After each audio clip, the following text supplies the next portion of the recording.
आइए सुनते हैं।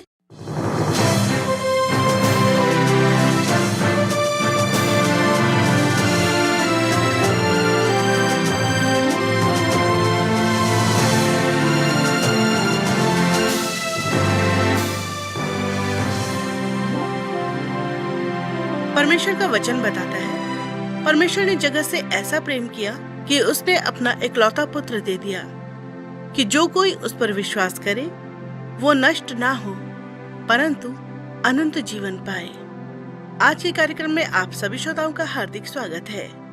श्रोताओं, जिन दिनों प्रभु यीशु मसीह इस पृथ्वी पर थे, उन दिनों का संसार अभक्ति में डूबा पड़ा था। लोगों का मन परमेश्वर से दूर था। झूठी आराधना करना, अपवित्र जीवन बिताना, लालच करना, केवल अपने ही बारे में सोचना और अन्य लोगों से घृणा करना आम बात थी। यहाँ तक कि धार्मिक अगुवे जो धर्मी होने का दावा करते थे, पाखंड और स्वार्थ से भरे हुए थे। जिस प्रकार का जीवन धार्मिक अगुवे बिताते थे, यीशु उस प्रकार के जीवन की कड़ी निंदा करते थे। वे गरीबों का शोषण करते थे, दिखावे की आराधना करते थे और अपने स्वार्थ की खोज में रहा करते थे। यीशु ने इन धार्मिक नेताओं का सामना किया, लेकिन कैसे?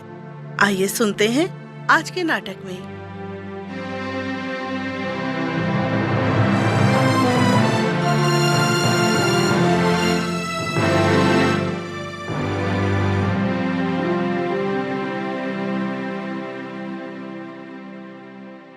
हे यीशु, हम आपके जीवन के बारे में जानना चाहते हैं। हमें कुछ बताइए।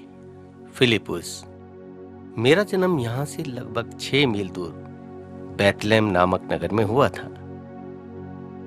कहाँ? वो बैतलहम में? मेरे जवाब पर हंसो मत फिलिपुस। मैंने एक गौशाला में जन्म लिया था। क्या? ऐसा नहीं हो सकता प्रभु। हाँ फिलिपुस, मैं गौशाले में ही जन्मा था और मेरा पालना चरनी थी जहां मैं लिटाया गया। ये कैसे हो सकता है? हाँ, मेरे माता पिता अगस्तुस कैसर की आज्ञा के अनुसार नाम लिखाने के लिए अपने पूर्वजों के नगर बैतलहम में आए थे। परंतु आप चरनी में कैसे पहुंचे? लोगों की भीड़ नाम लिखवाने के लिए बैतलहम में आई हुई थी। भीड़ के कारण सारे कमरे भरे हुए थे। मेरे माता पिता को किसी भी सराय में रुकने की जगह नहीं मिली थी। ये तो बहुत दुख की बात है प्रभु कि उन्हें कोई स्थान नहीं मिला। हाँ फिलिपुस, मेरी माँ बताती है कि एक दयालु सराय के मालिक ने उन पर दया की और जो एकमात्र खाली स्थान उसके पास था, हमें रात बिताने के लिए दे दिया। क्या वो खाली स्थान गौशाला में था? हाँ, वो स्थान गौशाला में ही था। तब मेरी माँ ने सराय के मालिक को धन्यवाद दिया और कहा कि रात बिताने के लिए स्थान उपयुक्त होगा। हमारा स्वर्गीय पिता हमारी देखभाल कर रहा था। ये सब उसी की योजना के अनुसार हुआ था फिलिपुस। क्या मीका नबी ने अपनी भविष्यवाणी में नहीं कहा था कि मसीह का जन्म बैतलहम में होगा? हाँ फिलिपुस, मीका नबी ने पिता परमेश्वर की योजना को प्रकट करते हुए यही भविष्यवाणी की थी। प्रभु, नासरत में लौटने से पहले आप कितने समय तक बैतलहम में रहे? हम लोग गौशाला में अधिक समय तक नहीं रहे थे पतरस। मेरे सांसारिक पिता यूसुफ को वहीं एक घर मिल गया था और हमने फैसला किया कि हम कुछ दिन तक बैतलहम में ही रहेंगे। बैतलहम में रहने के बजाय आप सब लोग अपने नगर नासरत को क्यों नहीं लौट गए? नासरत को तुरंत ही लौट जाना मेरे स्वर्गीय पिता की योजना में नहीं था। तो फिर आप नासरत में कब लौटे? हम लोग काफी समय तक नासरत नहीं लौटे क्योंकि दुष्ट राजा हेरोदेस ने अपने पागलपन में आकर आज्ञा निकाल दी थी कि बैतलहम के आसपास के सारे नगरों और गांव के सारे लड़के घात कर दिए जाएं जो 2 वर्ष की आयु के हैं या 2 वर्ष की आयु से कम हो। फिर आप ऐसे हालात में मरने से कैसे बच गए? परमेश्वर पिता ने मेरे सांसारिक पिता यूसुफ को स्वप्न में चेतावनी देकर ये कहा कि मिस्र देश को भाग जाए। उसने मुझे ऐसे ही बचाया। तब हम हेरोदेस की मृत्यु होने तक मिस्र देश में रहे। उसके बाद परमेश्वर ने फिर मेरे सांसारिक पिता यूसुफ को स्वप्न में बताया कि अब कोई खतरा नहीं है और वो नासरत लौट सकता है। क्या आप लोग उसी समय नासरत लौट गए? हाँ फिलिपुस, हम सब मिस्र से लौट आए। प्रभु, आपको ऐसी शिक्षा क्यों नहीं दी गई कि आप मंदिर में याजक का काम करें? मेरी माँ जानती थी कि मैं एक विशेष और अद्भुत व्यक्ति हूँ। वो चाहती थी कि मैं परमेश्वर से प्रेम करना सीखूं और परमेश्वर स्वयं अपनी योजनाएं मुझ पर प्रकट करे। हे प्रभु, आप में इतना अधिक ज्ञान और बुद्धि कहाँ से आई? फिलिपुस, मैं आराधनालय की पाठशाला में जाया करता था। मेरे माता पिता ने भी परमेश्वर के बारे में मुझे बहुत कुछ सिखाया। प्रभु यीशु, क्या आप अपने माता पिता के साथ अक्सर यरूशलेम को आया जाया करते थे? हाँ, मेरे माता पिता हर वर्ष फसह का पर्व मनाने यरूशलेम आया करते थे, परंतु मैं यरूशलेम पहली बार उस समय आया जब मैं 12 वर्ष का था। तब तो 12 वर्ष के बालक के लिए वो यात्रा बड़ी रोमांचक रही होगी। वास्तव में वो पहली यात्रा बड़ी रोमांचक रही थी। जब मेरे माता पिता फसह पर्व मनाकर यरूशलेम से वापस घर लौट रहे थे, तो वो सोच रहे थे कि मैं भी अन्य रिश्तेदारों के साथ घर लौट रहा हूं, परंतु वो नहीं जानते थे कि मैं यरूशलेम में ही छूट गया हूं और मंदिर के उपदेशकों के मध्य बैठा उनकी बातचीत सुन रहा हूं और उनसे प्रश्न पूछ रहा हूं। उनके मध्य बैठकर मुझे बड़ा हर्ष हो रहा था, परंतु मैं जानता नहीं था कि मेरे माता पिता यरूशलेम छोड़कर जा चुके हैं। क्या आपके माता पिता आप पर नाराज हुए तब? नाराज तो नहीं हुए, परंतु उन्हें परेशानी जरूर हुई थी, क्योंकि वो 3 दिन तक मुझे ढूंढते फिरे थे। उन्होंने ये महसूस जरूर किया कि मेरे लिए मंदिर में उपस्थित होना आवश्यक था। इस घटना के बाद आपका शेष बचपन किस प्रकार बीता? मेरा शेष बचपन उसी तरह बीता जैसा एक साधारण यहूदी बालक का बीतता है। पाठशाला जाना, घर के कामों में हाथ बटाना, घर में सीखना, अपने सांसारिक पिता की बढ़ई की दुकान में काम करना और अपने पड़ोसी लड़कों के साथ खेलना। आपकी माँ भली भांति जानती थी कि आप कौन हैं, तब वो आपके साथ कैसा व्यवहार करती थी प्रभु? जैसा व्यवहार वो मेरे अन्य भाई बहनों के साथ करती थी, वैसा ही मेरे साथ करती थी। वो कठिन परिश्रम के साथ हमारा पालन पोषण करती थी और हम सभी भाई बहनों से बड़ा प्रेम रखती थी। परंतु प्रभु, आपकी माँ को उन बातों से आश्चर्य अवश्य होता होगा जो भविष्य में आप पर घटने वाली थी। हाँ, मुझे यकीन है कि उसे जरूर आश्चर्य होता होगा। परंतु अब फिलिपुस, तुम कुछ बातें अपने भूतकाल के बारे में बताओ। मेरे जीवन में तो कोई ऐसी विशेष बात है ही नहीं जिसके बारे में मैं आप लोगों को बताऊं। हे फिलिपुस, तू तो एक योग्य व्यापारी रहा है। जब तू अपनी योग्यताओं का उपयोग मेरे स्वर्गीय पिता की सेवकाई में करेगा, तो सेवकाई का बहुमूल्य पात्र बनेगा। मेरी तो वास्तव में यही आशा है कि मैं आपके लिए उपयोगी पात्र बन सकूं। परंतु आपको कैसे पता चला कि मैं एक कुशल व्यापारी रहा हूं? मैंने तो आपको ये बात कभी नहीं बताई। मैंने कुछ क्षण तेरे जीवन पर विचार किया फिलिपुस, और जाना कि तू अपनी रोजी रोटी कमाने के लिए कितना अधिक परिश्रम किया करता था, और बड़ा प्रभावित हुआ। और यूहन्ना, याकूब, अंद्रियास, पतरस और नतनएल, तुम जो अब तक मछलियां पकड़ते रहे हो, अब तुम मछलियां नहीं पकड़ोगे, क्योंकि मैं तुम्हें मनुष्यों का पकड़ने वाला बनाऊंगा।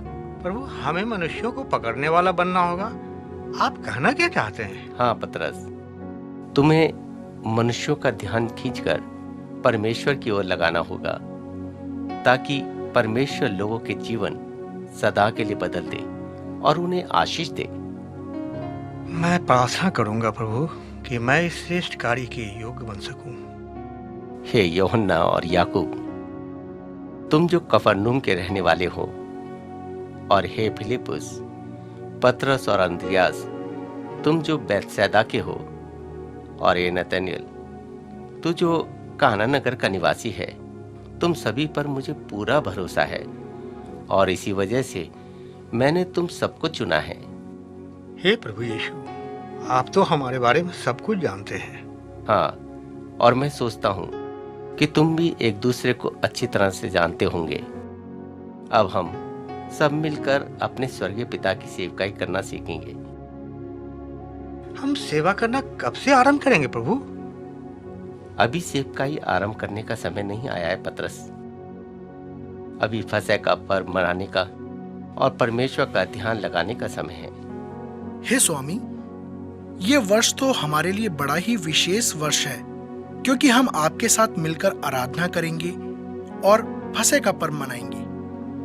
आओ, हम सब कुछ खा लें और थोड़ा विश्राम कर लें, क्योंकि कल के दिन हम बहुत व्यस्त रहेंगे।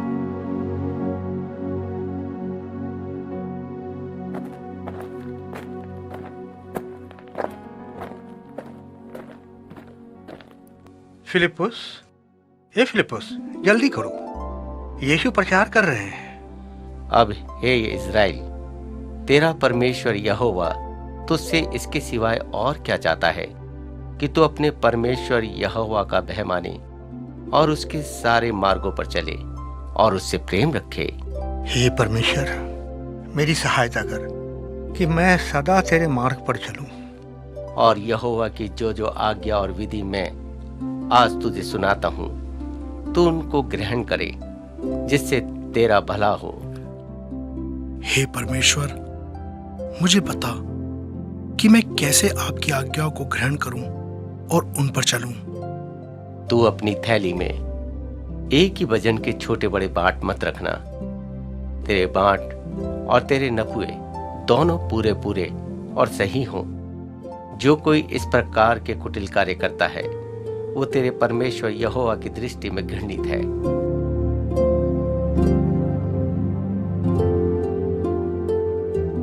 प्रिय श्रोताओ, हमारा कार्यक्रम कुछ ही क्षण के बाद फिर आरंभ होगा। अभी तक आपने रुचिपूर्वक हमारा कार्यक्रम सुना, इसके लिए हार्दिक धन्यवाद। अभी तक आपने सुना कि अपनी जनता सेवा आरंभ करने से पहले यीशु ने 6 चेलों को चुना, जो उसके साथ प्रचार यात्राएं किया करते थे। यात्रा के दौरान वे यीशु से उसके आरंभिक जीवन के बारे में विभिन्न प्रकार के प्रश्न पूछते हैं और यीशु उनका उत्तर देते हैं। अब वे फसह पर्व मनाने के लिए यरूशलेम नगर आते हैं। यीशु लोगों को उपदेश देना आरंभ करते हैं। आइए सुनते हैं कि आगे क्या होता है।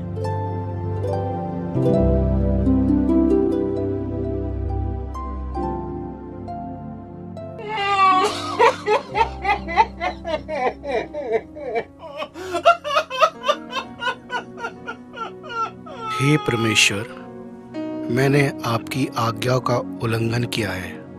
मैंने आपकी दृष्टि में कुटिल कार्य किया है और अपनी थैली में छोटे बड़े बांट और नपुए रखे हैं। मुझ पर दया कर, मुझे क्षमा प्रदान कर। बड़े आश्चर्य की बात है कि यीशु परमेश्वर के वचनों से लोगों को परिवर्तित कर रहा है। मैं समझता हूँ कि लोग एहसास करने लगे हैं कि यीशु एक विशेष और अलौकिक व्यक्ति है। उसका संपूर्ण व्यक्तित्व प्रकट करता है कि वह एक धर्मी जन है। इसमें तो कोई संदेह नहीं है कि परमेश्वर उसके साथ है। उसके उपदेश सुनकर अविश्वासी लोग तो चकित हो जाते हैं। हे एरोन, परमेश्वर तुझे आशीष दे। तेरे पाप अंगीकार से परमेश्वर को प्रसन्नता है। शांतिपूर्वक जा और उसकी आज्ञाओं का जीवन भर पालन कर। हे सर्वशक्तिमान परमेश्वर, आपका धन्यवाद हो। अब मैं जीवन भर आपकी आज्ञाओं का पालन करूंगा। आपकी कृपा और भलाई के लिए आपकी स्तुति हो।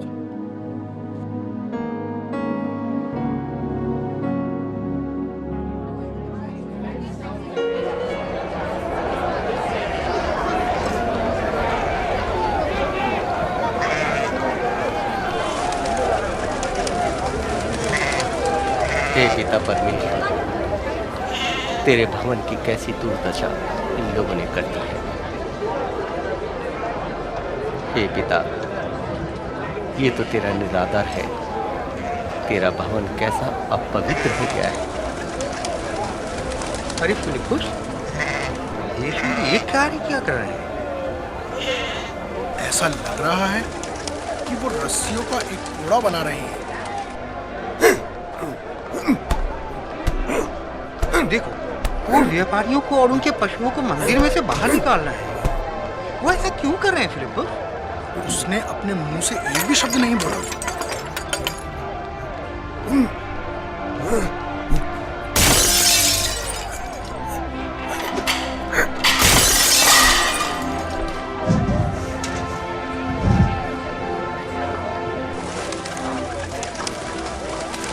अरे ये क्या? उसने तो सर्राफों की मेजें उलट दी और उनके सिक्के भी बिखरा दिए। हे कबूतरों के बेचने वालों, अपने कबूतर लेकर यहाँ से चले जाओ। तुम्हारी हिम्मत कैसे हुई कि मेरे पिता के घर को बाजार बना दो? ये आराधना करने का स्थान है।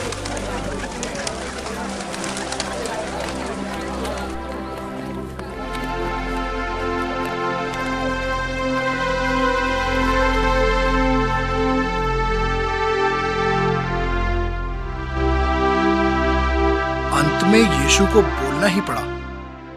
निश्चय ही वो बहुत ही क्रोधित है। मैंने पहले कभी यीशु को इतना क्रोधित नहीं देखा। उसे गुस्सा होने का पूरा अधिकार है। कोई मनुष्य कैसे शोरगुल होते हुए परमेश्वर की उपासना कर सकता है?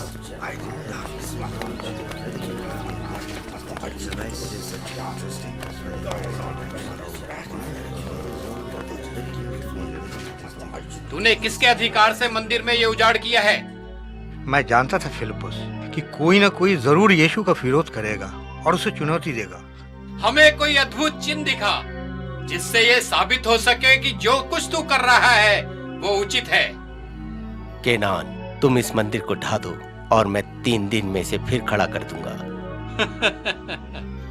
तू अपने आप को समझता क्या है? क्या तू समझता है कि तू टूटे हुए मंदिर को फिर से 3 दिन में बना सकता है? ओहो, अब यीशु क्या करेंगे? तू जानता है, इस सुंदर मंदिर को बनाने में 46 वर्ष लगे हैं और अभी भी इसकी मरम्मत का काम जारी है। और तू अकेला मनुष्य है और तू सोचता है कि स्वयं ही दूसरा मंदिर फिर से खड़ा कर सकता है। फिलिपुस, यीशु ने कहा कि वो 3 दिन में फिर से मंदिर खड़ा कर देगा। इसका मतलब क्या है? केनान ने कौन सा मंदिर तोड़ दिया? मुझे तो कुछ समझ नहीं आ रहा कि यीशु क्या कह रहे हैं। जो कुछ यीशु ने मंदिर में किया, मुझे ऐसा लगता है कि उससे आम जनता बहुत खुश है। हे पिता, मैं तेरा धन्यवाद करता हूँ कि तूने मुझे अपने मंदिर को शुद्ध करने का अधिकार और साहस प्रदान किया। अब हम भली भांति तेरी आराधना कर सकते हैं। आमीन।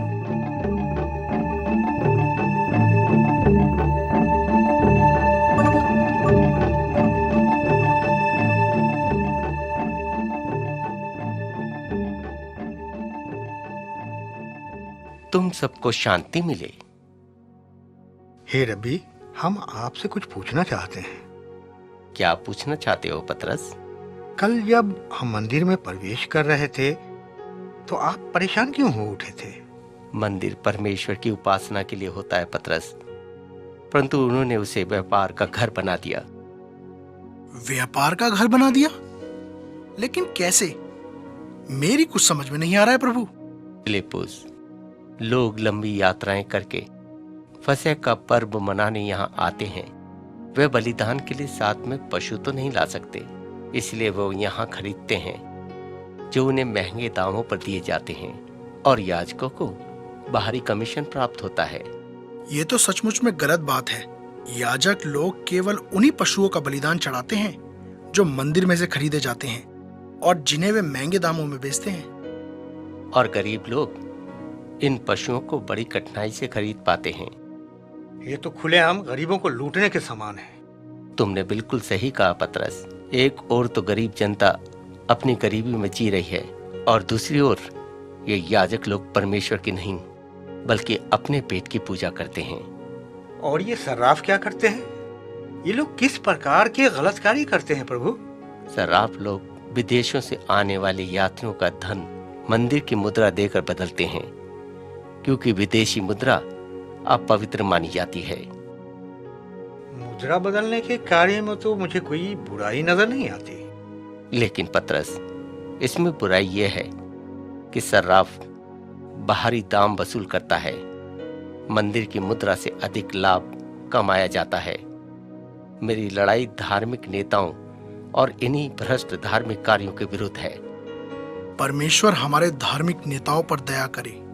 ये याजक लोग साधारण जनता से बाहरी पैसा वसूल करते हैं। अब मेरी समझ में आ गया है प्रभु कि आप जो कुछ करते हैं सही करते हैं, परंतु आप कोई अद्भुत चिन्ह क्यों नहीं दिखाते, जैसा कि याजक आपसे कह रहे थे कि हमें कोई चिन्ह दिखा? उसने मुझसे ये नहीं कहा था कि चिन्ह दिखाऊं, परंतु उसने कहा था कि मैंने जो मंदिर को शुद्ध करने का कार्य किया है, यह किस अधिकार से किया है और इसके द्वारा कौन सा चिन्ह प्रकट होता है। याजक लोग इस बात का इनकार नहीं कर सकते कि यह गलत है। मुझे ऐसा लगता है कि वो लोग जान गए थे कि जो कार्य आपने किया है वो परमेश्वर की धार्मिकता का कार्य है, परंतु वे उस धन को त्यागना नहीं चाहते जो मंदिर के व्यापार द्वारा उन्हें प्राप्त होता है और जिस धन के द्वारा उनकी फिजूल खर्ची की जीवन शैली पर रुकावट पैदा होती है। पतरस, तूने ठीक कहा। हे प्रभु, क्या मंदिर ढा दिया जाने वाला है? मैं इस बात को नहीं समझ पाया कि आप ऐसा क्यों कह रहे थे कि आप मंदिर को 3 दिन में फिर से खड़ा कर देंगे। फिलिपुस, मैं मंदिर की इमारत के बारे में बात नहीं कर रहा था, बल्कि अपनी देह के बारे में बात कर रहा था। एक दिन आएगा जब तू मेरी बातों का अर्थ समझ पाएगा।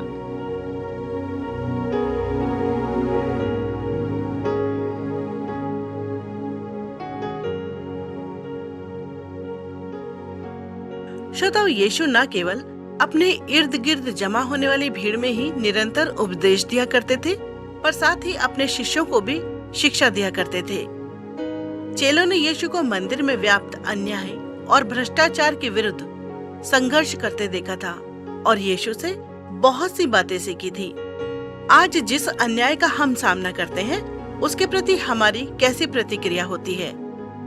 यीशु हमसे आग्रह करते हैं कि हम परमेश्वर की आज्ञाओं का पालन करें, एक दूसरे के साथ अच्छा व्यवहार करें और दूसरों से ईर्ष्या न रखें, चाहे हमें विषम परिस्थितियों में ही क्यों न जीना पड़े, तो भी हमें धार्मिकता का जीवन बिताना चाहिए।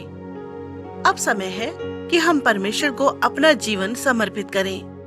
परमेश्वर ने एक मार्ग तैयार किया है जिसके द्वारा हमारे पाप क्षमा किया जा सकते हैं, और वो मार्ग है प्रभु यीशु मसीह। परमेश्वर ने यीशु को हमारा उद्धारकर्ता ठहराकर स्वर्ग से इस पृथ्वी पर भेजा। संत पौलुस बताते हैं, मसीह यीशु संसार में पापियों का उद्धार करने के लिए आया। फिर परमेश्वर का वचन बताता है कि लहू बहाए बिना क्षमा है ही नहीं। यीशु ने हमारे बदले में क्रूस पर जान देकर अपना लहू बहाया।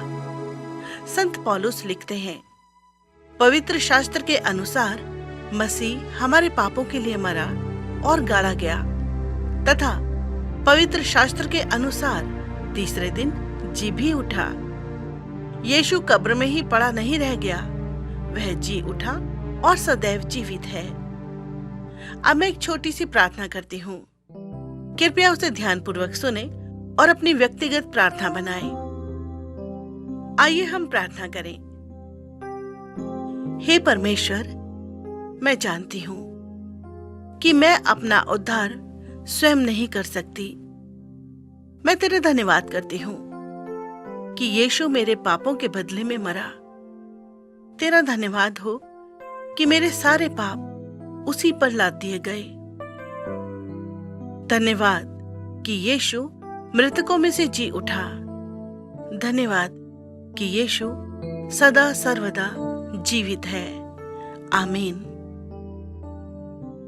मेरे साथ प्रार्थना करने के लिए धन्यवाद। अगले कार्यक्रम में एक और नाटक के साथ आपसे फिर भेंट होगी।